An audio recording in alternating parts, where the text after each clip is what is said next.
மேற்கு தொடர்ச்சி மலைகளின் மடியில் ஞானத்தின் வடிவாய் நின்று உலகை காக்கும் தெய்வம் பழனி தண்டாயுதபாணி சுவாமி.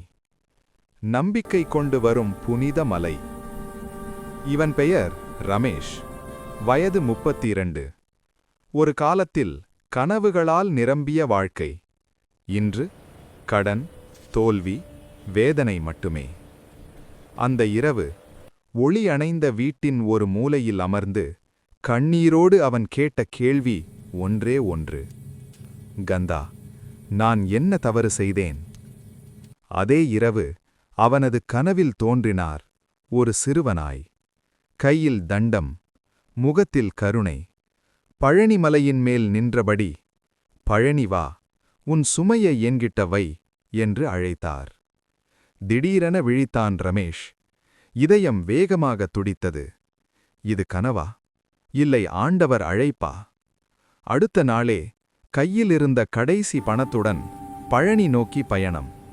வாழ்க்கையின் கடைசி நம்பிக்கையாக முருகனை தேடி.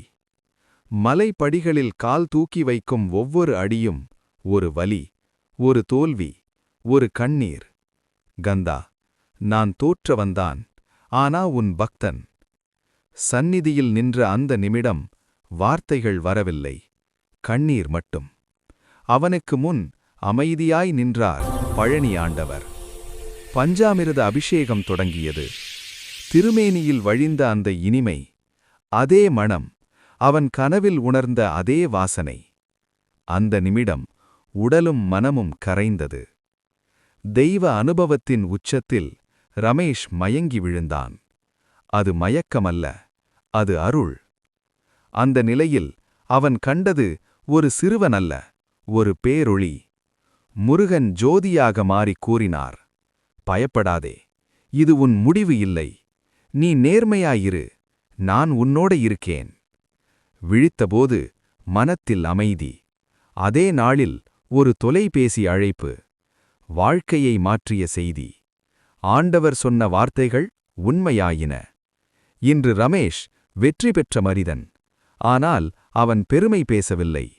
ஒவ்வொரு தைப்பூசமும் ஒவ்வொரு கிருத்திகையும் பழனிமலை படிகளில் கண்ணீருடன் நின்று முருகனை வணங்குகிறான். முருகன் சோதிப்பார், ஆனால் கைவிட மாட்டார். நம்பிக்கை வைத்தால் பழனி ஆண்டவர் வாழ்க்கையையே மாற்றுவார்.